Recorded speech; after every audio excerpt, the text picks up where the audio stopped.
சென்னையில் மேலும் 2 இடங்களில் நேரடி விற்பனை நிலையங்களை திறக்க இருப்பதாக முட்டை பண்ணையாளர்கள் சங்கம் தெரிவித்துள்ளது.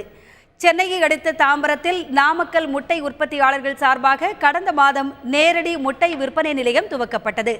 அதற்கு பொதுமக்கள் மத்தியில் நல்ல வரவேற்பு கிடைத்துள்ள நிலையில் சென்னையில் அண்ணாநகர், வேளச்சேரி பகுதிகளிலும் செங்கல்பட்டிலும் நேரடி விற்பனை நிலையங்களை துவங்க இருப்பதாக முட்டை பண்ணையாளர்கள் சங்கம் தெரிவித்துள்ளது.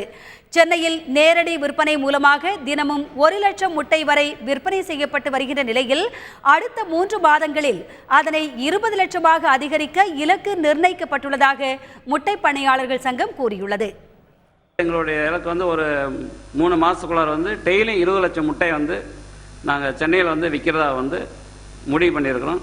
அதனால் அண்ணா நகர், இந்த மாதிரி வேளச்சேரி, இந்த மாதிரி செங்கல்பட்டு, இந்த மாதிரி உள்ளார நிறையா ஏரியாவில் நாங்கள் இந்த மாதிரி கடையை வாடகைக்கு எடுத்து அதில் அமைச்சு இந்த மாதிரி எங்கள் மார்க்கெட்டிங் சொசைட்டி மூலியமாக நேரடியாகவே முட்டை விற்கிறதுக்கு நாங்கள் ஏற்பாடு செஞ்சுக்கிட்டு இருக்கோம்.